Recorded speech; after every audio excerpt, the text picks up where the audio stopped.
Bienvenidos todos. Por fin podemos ver este tema con el que completamos la parte metodológica primera.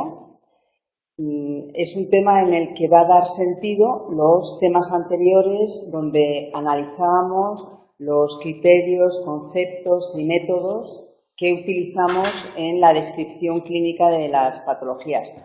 Os he traído el maravilloso DSM. Esta es la edición que se basará el examen vuestro, que es el DSM-4. 4 o 4 revisado. Pero recordar que estamos ya en el DSM-5.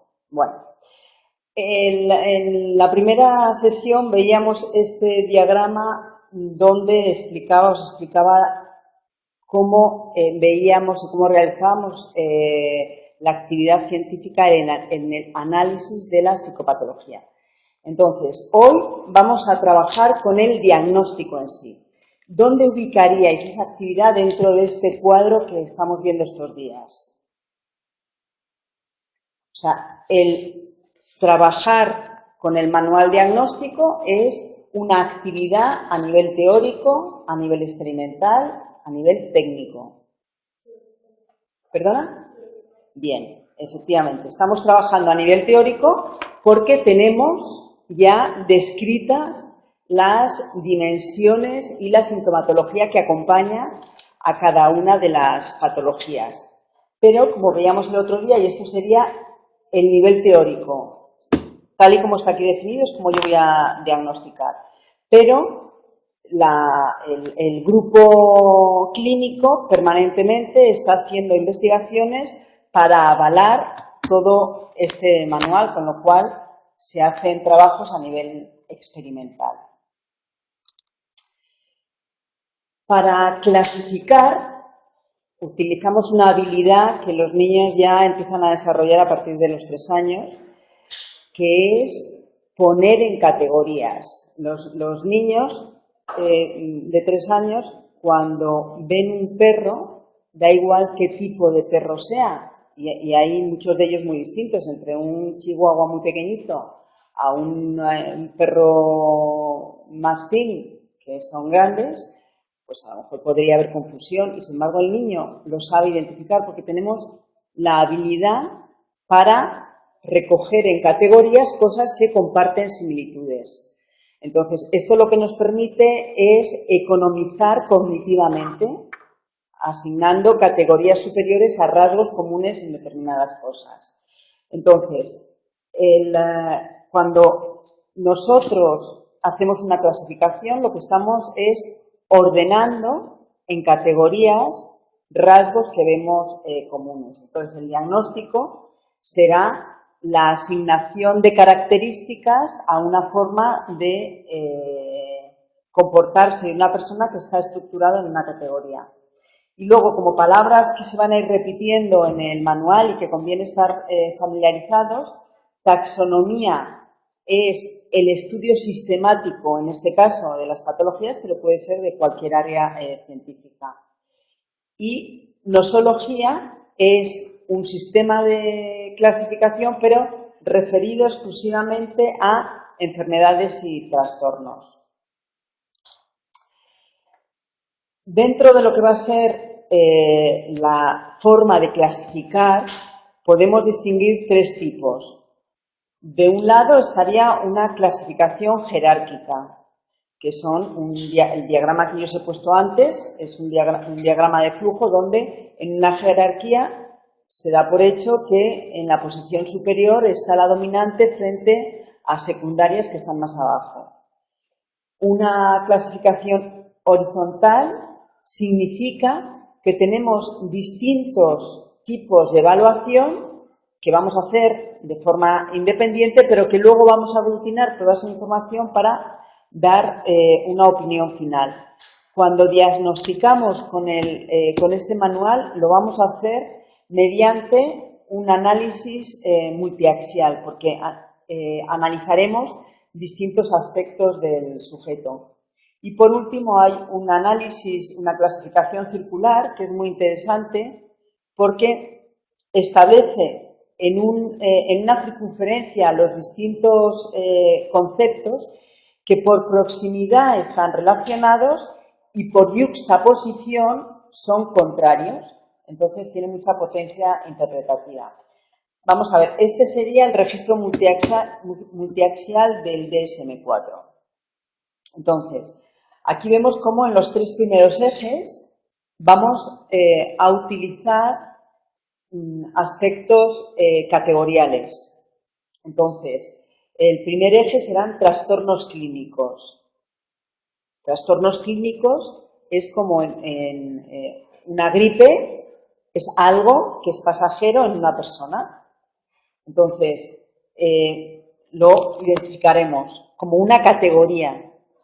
El eje 2 son trastornos de personalidad y el trastorno de personalidad ya no es tanto como una gripe, porque una gripe, digamos que cuando desaparece la sintomatología desaparece totalmente, sino un trastorno de personalidad puede ser como, por ejemplo, la artrosis, que hay una persona que tiene artrosis, pero no siempre le tiene por qué doler, es en determinados momentos que tiene como brotes artríticos. Entonces, aquí nos va a pasar lo mismo. Las personas que tienen una vulnerabilidad psicológica pueden tener una vida totalmente adaptada y estar bien introducidos, pero en situaciones de máximo estrés, de crisis, van a tener brotes que va a hacer falta pues acompañar con un trabajo terapéutico o con las habilidades que ya sabe para contenerlo. Y entonces este trastorno de personalidad será una categoría diagnóstica que cogeremos también. Las enfermedades médicas, conceptuadas como tal, son categorías. Se diferencia, o sea, cada enfermedad tiene su sintomatología y se diferencian de forma estanca unas de otras. Sin embargo, el eje 4 y el eje 5 van a ser rasgos y situaciones idiosincrásicas de la persona, no siendo categorías, sino cómo se desenvuelve la persona relativa a su familia, a su trabajo, a su higiene, en el eje 4. Mientras que a esto llamamos problemas psicosociales y ambientales. Y el eje 5 es una escala dimensional que vamos a encontrar aquí en de dimensión global, que vamos a encontrar aquí donde vamos a puntuar de 0 a 100 en base al grado de malestar. Bueno, os lo voy a dejar a vosotros y así lo manipuláis y lo veis. Justo antes de lo que es el diagnóstico, los distintos diagnósticos, aparece la escala de evaluación de la actividad global, como os decía, es de 0 a 100. Es interesante que lo veáis en el manual porque cuando hagáis la práctica siempre es, ¿y esto qué es? Y entonces veréis ahí en el manual que aparece cómo se identifica la puntuación.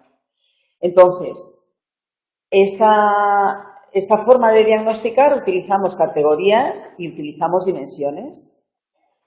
Y vamos a ver ahora una forma de categorizar de forma circunfleja.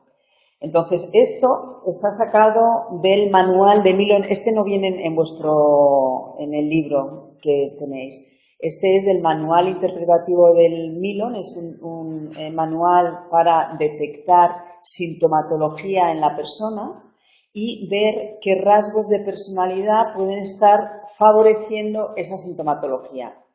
Entonces, él identifica las distintas personalidades en función de dos ejes muy diferenciados. Estaría el eje dependiente autónomo como una dimensión donde en los extremos están estos dos conceptos y el eje expresivo indiferente como un eje donde se ubica la persona. A partir de eso empieza a definir las distintas personalidades y si, por ejemplo, cogemos a una persona dependiente, ¿qué os parece que será? ¿Qué rasgos, qué tipo de persona será? Aunque ya lo tenéis ahí escrito, ¿eh? Bueno, por el significado de la misma palabra, dependiente es esa persona que necesita la proximidad de otras personas y el criterio de otras personas antes de decidir o de hacer cosas.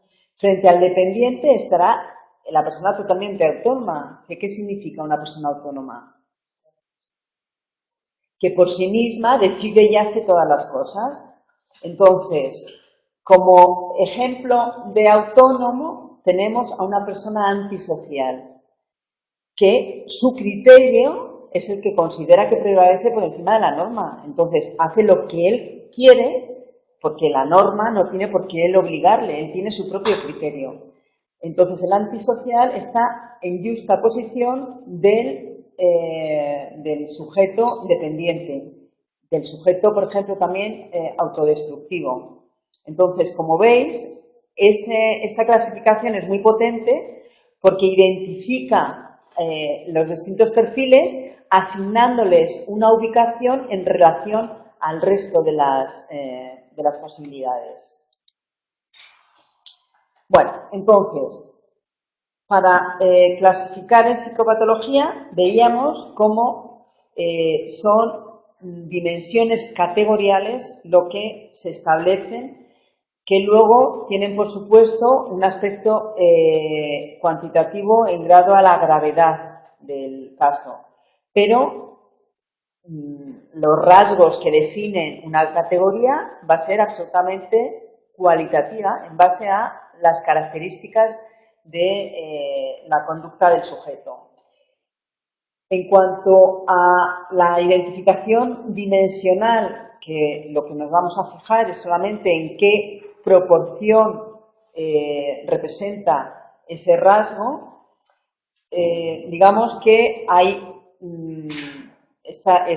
identificamos que en una categorización en una identificación de categoría dimensional no va a haber una identificación tanto de bueno o malo, sino la modulación en un punto determinado de la categoría.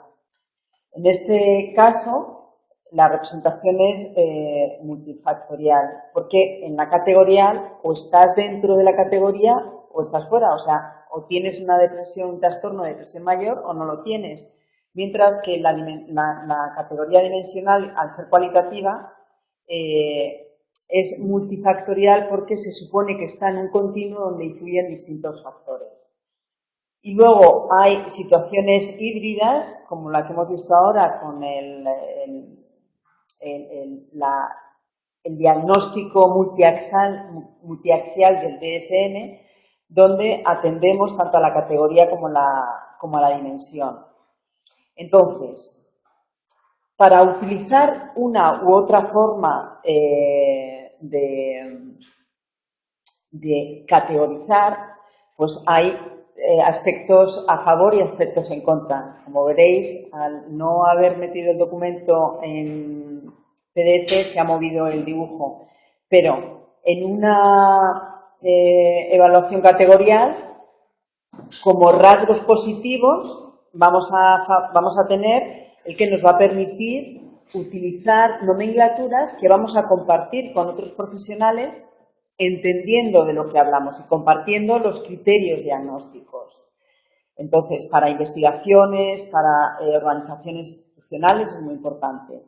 Sin embargo, por contra, hay muchos casos en los que estrujamos al sujeto para meterle en esa categoría. Es decir, el sujeto tiene mucha más riqueza y complejidad en lo que le está pasando que lo que exclusivamente nos aparece en el manual.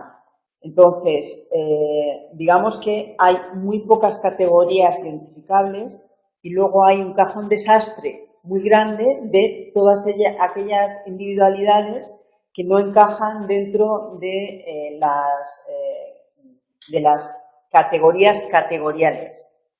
Bueno, en cuanto a hacer una diferenciación dimensional, pues es muy rico porque no perdemos matices en identificar la sintomatología y la asignación, y además podemos identificar y trabajar sin corsés con casos que no son muy generales ni muy estándar.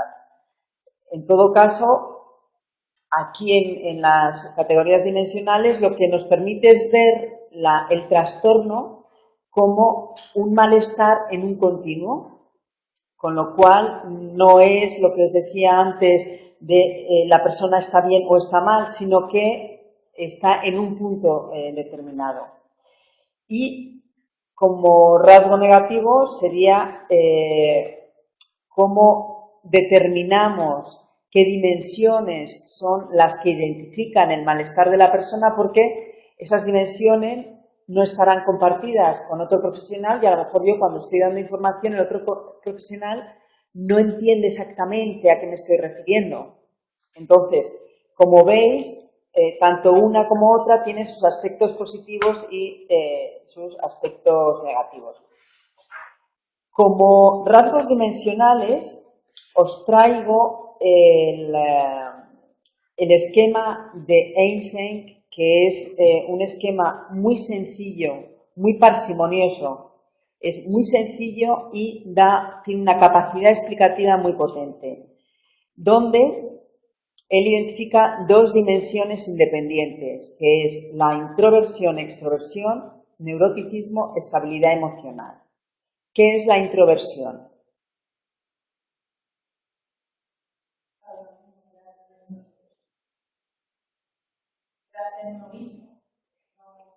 Bien, relacionarse poco, estar consigo mismo. Bien, es una persona que se caracteriza fundamentalmente por que, digamos, que no es asiduo en las actividades de contacto social, ¿no? Vale. ¿Y el extrovertido? Exactamente, lo contrario, está permanentemente en actividades que suponga agitación, contacto social y demás. Vale. Bueno, pues sabemos que el rechazar estar continuamente con personas es debido a que las personas tienen, el arousal es el nivel de activación cerebral. Entonces, las personas introvertidas tienen un alto nivel de activación, es decir, que sus neuronas transmiten a una alta rapidez la información. Entonces, esa alta activación, si se une con una alta activación estimular exterior, se aturden. Entonces, son personas que efectivamente les gustan estar en quietud y con tranquilidad, pero es que, porque fisiológicamente no pueden estar bombardeándose de input. Mientras que el extrovertido tiene una baja activación de arousal, su excitación cerebral es muy baja. Entonces, permanentemente tiene que estar con música, hablando con gente, ¿de acuerdo?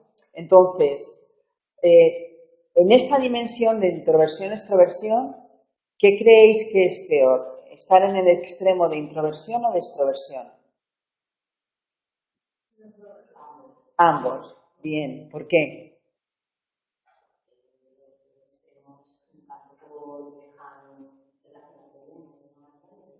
Vale. Efectivamente, el introvertido, el no tener habilidades sociales significa que no va a poder ejecutar bien tareas tanto familiares como laborales, y en el extrovertido esa necesidad permanente de estar con gente y de tener un nivel de activación exterior alto agota a todo el mundo y a veces dejan de hacer cosas importantes por no estar con determinadas personas y en determinados ambientes y demás. Vale, entonces siempre hay que buscar, o sea, los polos nunca van a ser aconsejables. Y luego, la otra dimensión independiente va a ser estabilidad emocional y neuroticismo. Estabilidad emocional, el significado de estabilidad emocional significa inmutable. Inmutable, que no se perturba por nada. O sea, una persona que da igual que se case su hijo, que se muera su padre, que le den el premio Nobel, es inmutable. Y el neuroticismo, que el otro día un compañero vuestro desde casa, cuando salió una palabra en uno de los temas donde de forma con relato histórico las personas neuróticas son las personas ansiosas. Entonces él me decía algo así de si no era cambiante o algo así, no recuerdo bien cómo me lo decía, pero no desde el concepto clínico, sino desde el concepto de rasgo. Neuroticismo significa la habilidad emocional, cambio rápido emocional. Entonces una persona que está tan tranquila y de pronto se pone a chillar porque ha pasado algo pero que no es proporcionado, ¿vale? Entonces, sabemos que nuestro sistema nervioso autónomo va a favorecer una alta reactividad en el caso de las personas neuróticas o una baja reactividad en el caso del rasgo de estabilidad emocional. Ya nos pregunto cuál es mejor de los dos porque ya sabemos que será en un punto intermedio. Y luego, el psicoticismo es una dimensión que no llega a ser totalmente independiente, que es ortogonal. Ortogonal significa que no es una dimensión que tenga un polo en el extremo, sino que es una dimensión con una desviación que hace que se identifique el factor, pero no totalmente independiente. En todo caso, estas formas de evaluación de Einstein responde a dos rasgos dimensionales.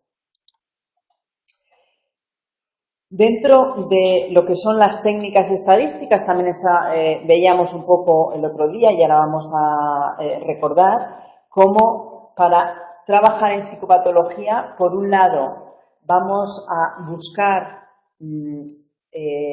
relaciones de forma heurística, haciendo un método de clasificación exploratorio. Yo tengo muchos datos que meto y realizo un análisis factorial y me aparecen dimensiones que yo podía intuir, pero que de pronto me aparecen dimensiones porque aparecen grupos de conceptos que siempre están agrupados de la misma forma. Entonces, si siempre están agrupados 5 factores, yo les voy a poner un nombre a esos 5 factores, ¿vale? Por ejemplo, si yo estoy trabajando con rasgos infantiles y veo que los niños que se tranquilizan con su osito, los niños que se acurrucan en el regazo de sus padres, los niños que se consuelan cuando les hablas, siempre aparecen juntos cuando hago el análisis factorial, pues yo pondré a esas características que es un niño mimoso, ¿vale? Entonces, estos métodos exploratorios también lo puedo hacer con clúster, que es otra metodología estadística que lo que hace es buscarme grupos de iguales. Una vez que yo ya tengo los grupos, ya tengo el niño mimoso, el niño alegre, como categorías que me han salido, yo tengo que hacer algo para confirmar que eso siempre va a salir así.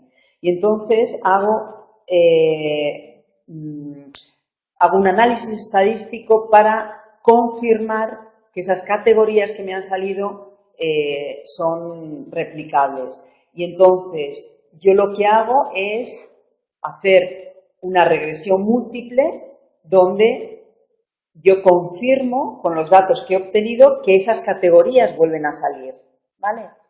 Y lo hago también con el análisis discriminante. Entonces, digamos que es un trabajo de doble fase.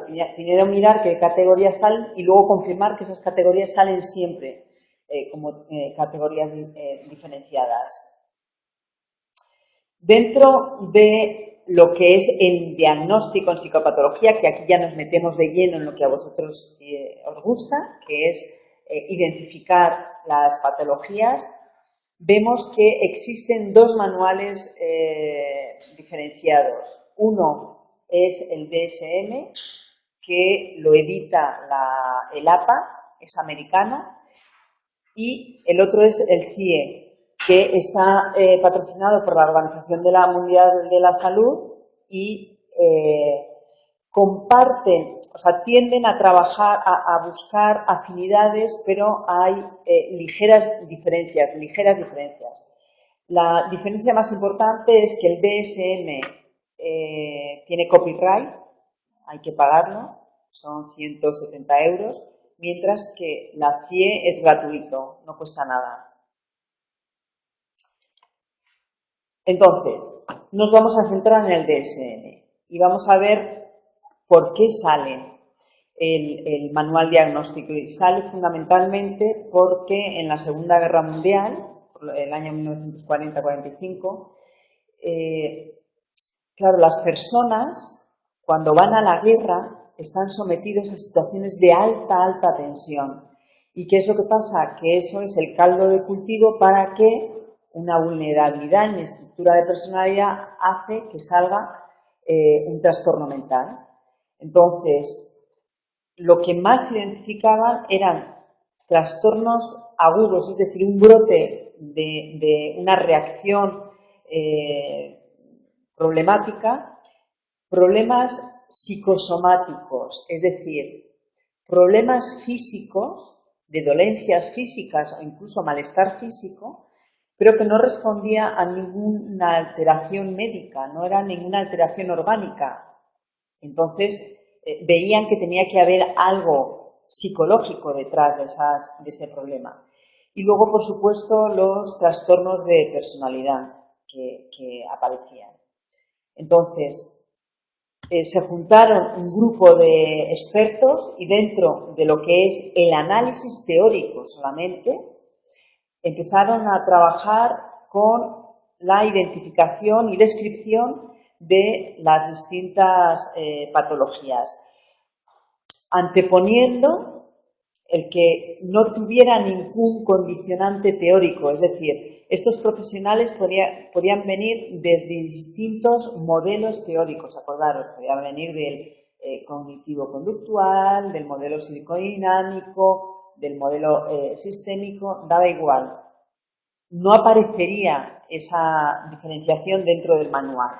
Solamente sería descriptivo para identificar qué sintomatología tenía y luego no dará una explicación de qué factores han favorecido para que esto aparezca. Entonces, va a delimitar el trastorno según el criterio de los expertos. Pero a partir del DSM-4, a partir de esta edición ya sí que está avalado por estudios experimentales que ponen a prueba estos grupos de diagnóstico teóricos. Y desde el DSM-4 hasta el DSM-5, todos los cambios que se han ido haciendo es en base a estos estudios ya de forma empírica. Entonces, utilizamos la palabra trastorno mental frente a la enfermedad de alteración física. Las definiciones de las distintas categorías tienen que ser fiables porque siempre identifiquen lo mismo, es decir, la depresión, el trastorno de depresión mayor, siempre en cualquier persona está identificado con unos rasgos determinados. Y tiene que ser válido porque independientemente de la persona que lo esté evaluando, se va a poder identificar. Entonces, los criterios diagnósticos van a ser, por un lado, los signos, síntomas o rasgos, la duración del trastorno, cómo evoluciona el trastorno y la gravedad. Tener en cuenta que en todas las patologías es a partir de unos meses determinados cuando tenemos que esperar para decir que existe ese malestar. Es decir, una persona puede estar con unos rasgos y sintomatología de depresión mayor, pero si no lleva más de 4 meses con esa sintomatología, pues está pasando una reacción emotiva hacia algo que está pasando, ¿vale? Y luego también el curso suele ser importante en la aparición de un malestar en una persona. El curso significa desde qué momento, con qué edad ha empezado y cómo va evolucionando. Por ejemplo, en el DSM-5, el diagnóstico de hiperactividad se alarga hasta los 18 años, porque en el DSM-4 es los rasgos, la sintomatología, tiene que aparecer antes de los 12 años. Entonces, se quedaba fuera población adulta que se veía que tenía sintomatología de hiperactividad. Entonces, en el DSM-5 entra más población diagnosticada como trastorno de hiperactividad. Aprovecho para haceros una referencia en cuanto a la potencia que tiene el contenido de este manual, porque tener en cuenta que el gasto para las arcas públicas en salud mental solamente por problemas como la ansiedad y la depresión supone más de un 40% del total de todos los gastos de la sanidad pública. Entonces, esto supone que la sanidad pública va a gastarse dinero en aquellos trastornos que aparecen. Aquí en España no tanto, pero sobre todo en Estados Unidos. Tiene que aparecer en el manual para que se puedan prescribir las recetas y luego pueda estar cubierto por el seguro o por la sanidad pública, en el caso nuestro. ¿Vale? Yo el otro día, curiosamente, estaba en un supermercado comprando y cuando estaba la cajera pasándome los artículos, viene una compañera de la cajera y le dice: oye, ¿qué le dijiste esto a la jefa cuando te marchaste el otro día? No, le dije que le traía el volante del médico. Así que tráele el volante del médico y pídele que te dé un relajante. Esta frase oída en el supermercado la he oído en reuniones de amigos, en reuniones familiares. ¿Cómo la gente habla de medicamentos de depresión o de ansiedad? Es como si estuviéramos hablando de qué café estás tomando o qué tipo de pan tomas por las mañanas. Es decir, hay un gasto creciente y en muchos casos abusivo de los medicamentos. En todo caso, tienen que, para su diagnóstico, para su prescripción, tienen que estar y tienen que aparecer en un manual. Entonces, va a ser muy importante el que las nuevas ediciones de cada manual, si tienden a poner más diagnósticos, si tienden a meter en un rango más amplio las características diagnósticas de una patología, la repercusión económica que tiene es muy importante. Bueno, entonces, ¿cómo se hace el DSM dentro del trabajo para las investigaciones de las categorías diagnósticas? Se va a trabajar con entrevistas que se hacen a los pacientes que van a estar semiestructuradas o estructuradas. Cuando digo estructuradas, significa que el psicólogo lo único que hace es leer una pregunta y el paciente responde. Lee una pregunta y el paciente responde. ¿De acuerdo? Es una entrevista muy fría porque no se puede salir del guión. Aunque el sujeto quiera contarle algo, el terapeuta no puede salirse del guión. Mientras que la entrevista semiestructurada tiene un margen más amplio en determinadas preguntas para que el sujeto pueda extenderse un poco más, pero está muy encorsetado, es muy rígido en el planteamiento porque tienes que seguir, aunque haya preguntas que puedan ser un poco más amplias, pero tienes que seguir el ritmo del guión de la entrevista. Con lo cual son muy buenas estas entrevistas para evaluar luego los datos. Da igual en qué población se saque, los datos siempre van a ser iguales, pero no tiene una funcionalidad a nivel clínico para interesarte por el paciente, porque el paciente se da cuenta que lo menos que le interesa es el cómo está, sino saber lo que tiene que contestarle. Entonces, bueno, aquí tenéis las distintas entrevistas que se utilizan para el análisis de las distintas dimensiones. Veíamos cómo el criterio es heurístico hasta que asignamos y establecemos cuando dice que se puede establecer la etiología, son de relaciones causales, nunca de causalidad única.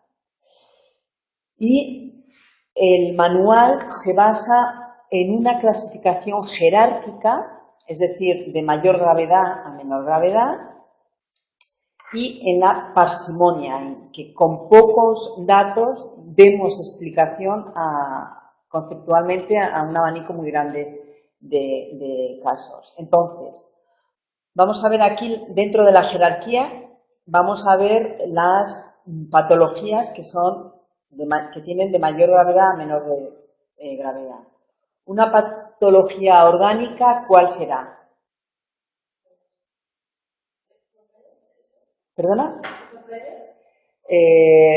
Bueno, esa no es tan clara, tiene muchos, conceptualmente es multicausal, pero no es o sea, no podemos no encontramos exactamente cuál es la única factor donde tenemos que abordarlo. Pero efectivamente la esquizofrenia tiene una desregulación, que hay una medicación que combate las crisis agudas.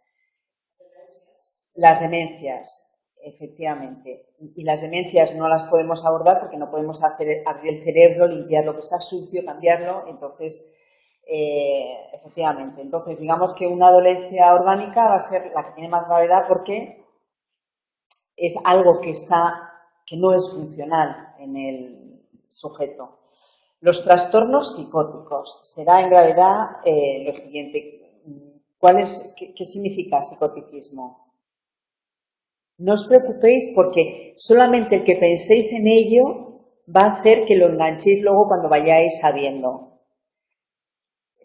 Los trastornos psicóticos, ¿qué identificáis? ¿Y delirios qué significa? Eso es, que están al margen de la realidad, o sea que la valoración que hacen de las cosas no utilizan datos objetivos y contrastables con el resto de las personas. Entonces, dentro de los trastornos psicóticos, como en todo, hay psicoticismo pequeño o psicoticismo en gran magnitud. Dentro de los trastornos psicóticos están problemas como personas esquizofrénicas, ¿de acuerdo?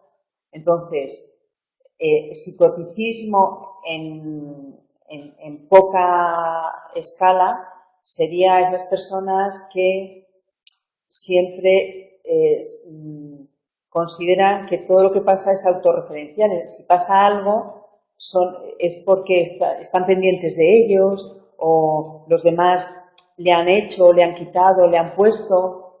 Es decir, que siempre tienen que estar relacionados con lo que está pasando alrededor. Y ya el máximo extremo es la persona esquizoide, que son sus propios pensamientos los que dan credibilidad a lo que está pasando, que son los delirios y las alucinaciones, que no son reales, pero la persona lo escucha realmente o lo ve realmente, ¿vale? Bien, entonces, ese sería el segundo trastorno en gravedad. Problemas afectivos. ¿Qué serían los problemas afectivos? Eso es. Problemas donde el estado de ánimo sufre un cambio drástico. Es la depresión, el trastorno de depresión mayor, el trastorno bipolar. El trastorno bipolar, ¿sabéis cómo se diferencia del trastorno de depresión mayor?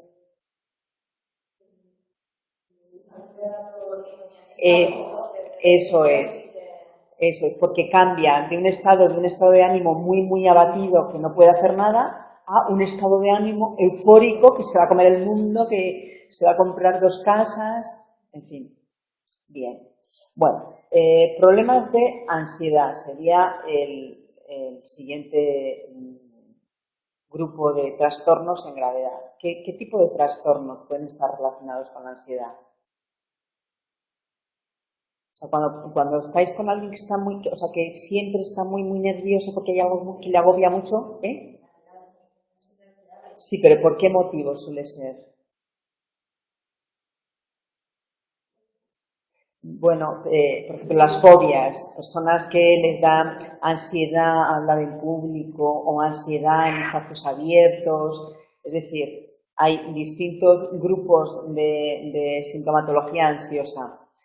Antes, o sea, en el DSM-4, el trastorno obsesivo-compulsivo era un trastorno que se encuadraba dentro de los trastornos de ansiedad. Ahora ya está fuera. Es un trastorno, igual que el trastorno por estrés postraumático, son trastornos que ya están fuera de este grupo de evaluación. Luego, problemas somáticos. Somáticos están relacionados con el malestar físico, pero la relación que tiene con el estado mental. Efectivamente, el estrés influye tanto en que me aparezca una urticaria en el brazo como que yo sienta que se me queda paralizado el brazo sin que realmente me pase nada. O sea, mis órganos están perfectamente, físicamente no me pasa nada, pero el estrés hace que yo no pueda mover un brazo. Los trastornos psicosexuales van a ser aquellos trastornos de malestar sexual en las relaciones sexuales, pero que tienen una fundamentación de estrés también en la persona, estrés o malestar. Luego estarían los trastornos de personalidad. La personalidad es muy importante, no le estamos dando importancia en la sociedad dentro de lo que es el desarrollo de los niños, a respetar lo que es la evolución del temperamento. El niño nace con un temperamento, que son rasgos biológicos que le hacen reaccionar, biológicos, heredados, que le hacen reaccionar ante el entorno de una forma determinada. Hay niños que son tranquilos, otros que son muy irritables. Entonces, el entorno va a educar a ese niño conteniendo determinados rasgos. Por ejemplo, un niño que sea muy impulsivo, pues el entorno tiene que ayudarle a contener esa impulsividad para que cuando sea adulto sea una persona que gestione la forma que tiene de reaccionar ante el entorno de una forma proporcionada a las cosas que están pasando. Entonces, como os decía, no estamos dando suficiente importancia a estos años de vida hasta los 16, 17 años, donde ya la personalidad ya está estructurada. Porque la personalidad es como el sistema inmunológico para las enfermedades físicas. Porque hay personas que cada vez que pasa un virus y cogen la enfermedad del virus, pues porque tienen un sistema inmunológico muy bajo y no toleran, no tienen defensas contra determinados agentes. Pues lo mismo pasa con la personalidad. Las personas que tienen una personalidad equilibrada son fuertes y resistentes ante cualquier situación traumática que nos pueda pasar. Mientras que las personas con vulnerabilidad en su personalidad van a desencadenar patologías y van a desencadenar trastornos ante las situaciones de crisis que vayamos a pasar. Pues, por ejemplo, lo peor dentro de los trastornos que vemos son el trastorno psicótico, ¿vale? Entonces puede haber un niño que desde pequeño ya sea desconfiado, reservado en algunas cosas, que rechace el contacto con los demás, y a ese niño no le seducimos para compartir las cosas, hacer actividades con sus iguales, ver cómo sí que disfruta aunque no le guste, aunque diga que no le guste inicialmente, pero luego que vea que sí que ha disfrutado, cómo sus amigos le ayudan y tal.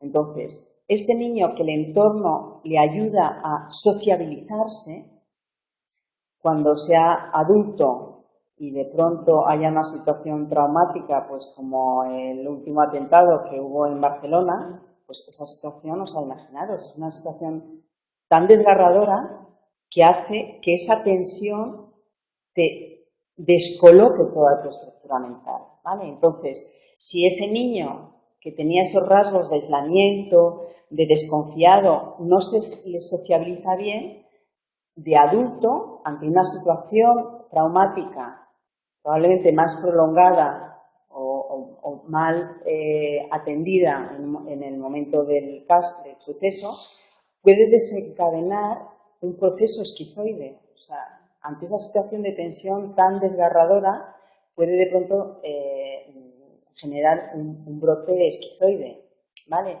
Mientras que ese niño que se ha sociabilizado bien, ante esa situación de tensión máxima, él acepta y atiende a la ayuda que se le dan, pues desde el psicólogo que está ayudando y conteniendo, desde la familia que está apoyando, etcétera, ¿vale? Entonces, antes os decía cómo en la Segunda Guerra Mundial sí que se observaron muchos trastornos de personalidad fruto de esa situación de tensión y estrés mantenida durante tanto tiempo, ¿vale? No sé de qué año es, pero no debe ser hace mucho tiempo, debe ser como hace 5 o 6 años, en un estudio se evaluaba cuántas situaciones de alta tensión dramáticas va a pasar una persona a lo largo de su vida. Y la media son 2, ¿vale? Es decir, que es la probabilidad media. Lo normal es que todos nosotros pasemos 2 situaciones dramáticas en nuestra vida.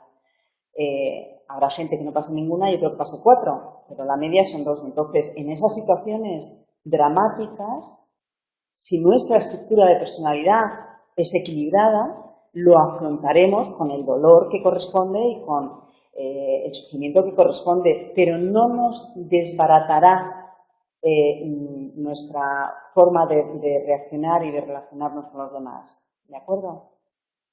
Bueno. Y entonces esto ha sido hablando de los trastornos de personalidad, porque como os digo es muy importante el favorecer que la población tenga una personalidad equilibrada. Y luego estarían los trastornos de adaptación. Pues los trastornos de adaptación son, por ejemplo, la persona que se divorcia y cambiar toda su vida, tanto la ubicación física como el reparto de los hijos, tal, pues hasta que te adaptas, pues pasas un periodo donde no sabes si lo estás haciendo bien, si no lo estás haciendo bien, si tienes fuerzas para hacerlo, si no tienes fuerzas, y entonces normalmente necesitas contención. Y luego estaría, por último, la ausencia de trastorno. Entonces, como vemos, en este manual y en la CIE también, todas las categorías van a responder en base a una jerarquía. Entonces, en este DSM-4 que vemos aquí, tenemos por un lado ejes categoriales que hemos estado viendo antes, el eje 1, el eje 2 y el eje 3, ejes dimensionales, que están los estresores psicosociales y el nivel de adaptación funcional. En total son las 16 categorías diagnósticas que tenéis en el libro, en la tabla 4.4. ¿La tienes tú ahí? ¿Tienes tú la tabla 4.4? Ah. Sí, Vale. Y entonces, ¿cuántas categorías aparecen? Síndrome psiquiátrico, trastornos de personalidad y desarrollo, trastorno físico, gravedad global de las... No es esa. Es que a lo mejor ¿esa qué edición es? ¿La última? Ah. ¿El qué? Ah, es imposible. ¿Sí?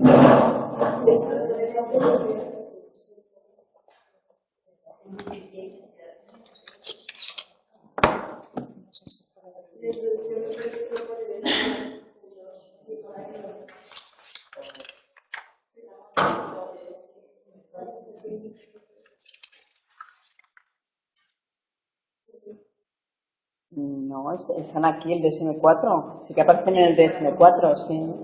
Y entonces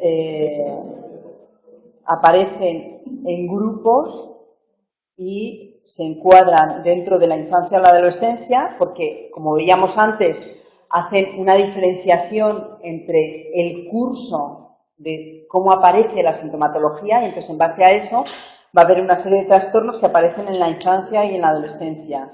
Luego, los trastornos de demencias, luego los debidos a alguna alteración médica relacionados con sustancias. Es muy importante relacionados con sustancias que dentro de la evaluación que hagáis a un cliente, el reconocer que consumen sustancias habitualmente, solamente lo van a hacer cuando ya tengan mucha confianza. Entonces, en el diagnóstico normalmente siempre hacemos un protocolo y hacemos un diagnóstico. Y el uso y el abuso de sustancias va a aparecer mucho más tarde. Por eso os digo siempre que un diagnóstico siempre tiene que estar abierto, nunca lo hagáis cerrados. Entonces, aquí también hay trastornos relacionados con sustancias que desaparecerán cuando las sustancias dejen de ingerirlas. Y luego ya las esquizofrenias, estado de ánimo, lo que hemos estado viendo antes. ¿Vale? Bien. Bueno.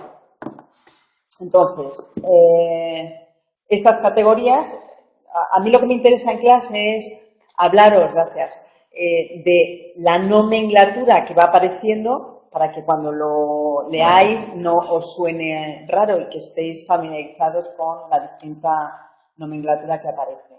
Ah, ¿ves? Mira, si os lo había traído yo aquí. Vale, pues era esto. Esto era lo que yo os estaba comentando antes. Venga, entonces, para terminar en este tema, donde lo que es interesante identificar son las distintas dimensiones categoriales y dimensionales en la evaluación multiaxial, porque, como os decía, y os repito siempre, cuando nosotros trabajemos con un cliente, nos vamos a estar basando en un trabajo previo de un cuerpo científico que permanentemente se está revisando y, por lo tanto, nuestro trabajo es muy distinto al trabajo que puede hacer un amigo cuando deja que llores en su hombro, ¿vale? Entonces, para terminar, quería comentaros los cambios que aparecen en el DSM-5 un poco porque tengáis un poco la perspectiva, pero esto no va a aparecer en el examen, esto no es materia de preguntas. El autismo es una patología con la que el niño nace y tiene una repercusión a nivel cognitivo porque normalmente tienen un déficit inicialmente cognitivo, tiene una repercusión en las relaciones sociales porque no tienen la capacidad de relacionarse con las otras personas y luego tienen alteración en el lenguaje. Entonces, desde el DSM-5, el autismo y el síndrome de Asperger es una misma dimensión de polos opuestos, porque el Asperger es una persona que cognitivamente es como un ordenador, o sea, tiene todos los datos en su cabeza, incluso te relaciona cosas y tal. Entonces, en trabajos mecánicos o de forma autónoma son brillantes porque tienen mucha información, o sea, son capaces de generar y de utilizar mucha información, de procesar mucha información de forma autónoma. Sin embargo, son incapaces de trabajar en grupo, relacionarse con los demás porque las otras personas son objetos. Entonces, aquí en este manual, en el DSM-4, no se relacionan estas dos categorías. El autismo es una categoría, el síndrome de Asperger es otra. Sin embargo, el DSM-5 ya se encuadra dentro de la misma categoría. Y luego se incluyen nuevos trastornos con la dificultad y la repercusión que va a tener esa inclusión en el manual. El trastorno por atracón, los trastornos de la conducta alimentaria cada vez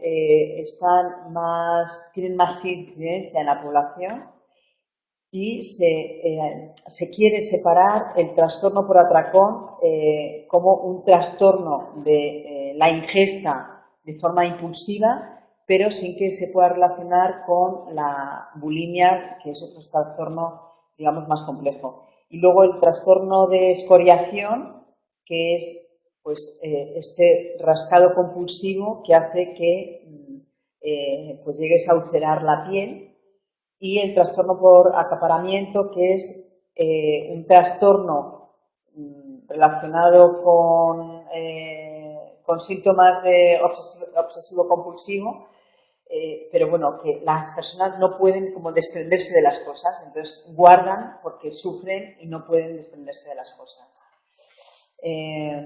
Vamos a ver, siempre intento haceros hincapié en que por un lado está lo que coloquialmente conocemos, ¿vale? Por ejemplo, mi madre siempre dice, es que basta que tire esto para que mañana lo necesite, ¿vale? Pero eso no es ningún trastorno si no inhabilita su casa por guardar las cosas, ¿vale? Bueno, y luego... no, Diógenes es distinto, porque Diógenes es el que busca entre los escombros, ¿vale?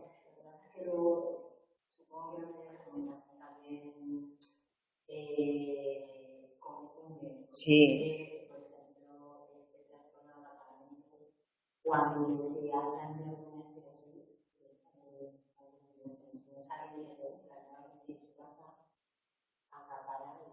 No, o sea...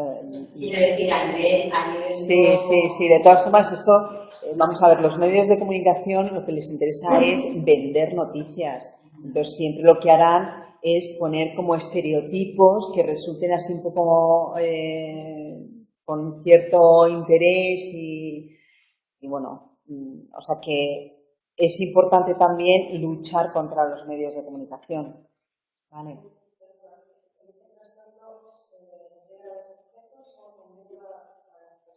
No, esto es a objetos, porque a personas sería relacionado con la dependencia, con el rasgo de dependencia, que es más emocional. Y luego el trastorno disfórico premenstrual, que es la primera vez que aparece. Yo la verdad es que la primera vez, o sea, yo cuando empecé a escuchar a conocidas o amigas mías que me decían, ay, es que estoy con la menstruación y estoy con bajón porque estoy con la menstruación. A mí me sonaba como, ¿sabes? Como un poco raro, ¿no? ¿Y por qué con la menstruación tienes que estar un poco...? Pero es verdad que hay personas que les afecta y hormonalmente está relacionado la secreción hormonal con las emociones. El problema es ponerle nombre. Bien es verdad que el nombre nos va a permitir ante, por ejemplo, tener una invalidez médica, ¿vale? Si yo tengo una afectación muy grande por tener la menstruación, pues está bien que pueda que me puedan permitir dejar de hacer determinadas responsabilidades laborales porque no siento que no las puedo hacer. Pero también podemos caer en el error de abusar de esta diferenciación de género que probablemente nos perjudique más que nos beneficie, sobre todo por si se abusa de este tipo de concepto. Y luego el trastorno neurocognitivo leve. El duelo es el dolor persistente ante la muerte de una persona. Entonces, en el DSM-4, si una persona estaba pasando un duelo, no se podía diagnosticar depresión. Estaba pasando el duelo, ¿vale? Sin embargo, ahora ya sí. Teniendo un duelo, puedes tener depresión. Y luego se incluye un trastorno que a mí me parece importante. Yo soy reacia a meter diagnósticos porque pienso que en el fondo el poner etiquetas hace que las personas se sugestionen más. Pero han puesto un nuevo trastorno que es trastorno del estado de ánimo disruptivo y no regulado, que esto es solamente para niños. Y es este niño que llora permanentemente, o sea, que los padres no pueden descansar ni de día ni de noche. Eso está relacionado con un rasgo temperamental, ¿vale?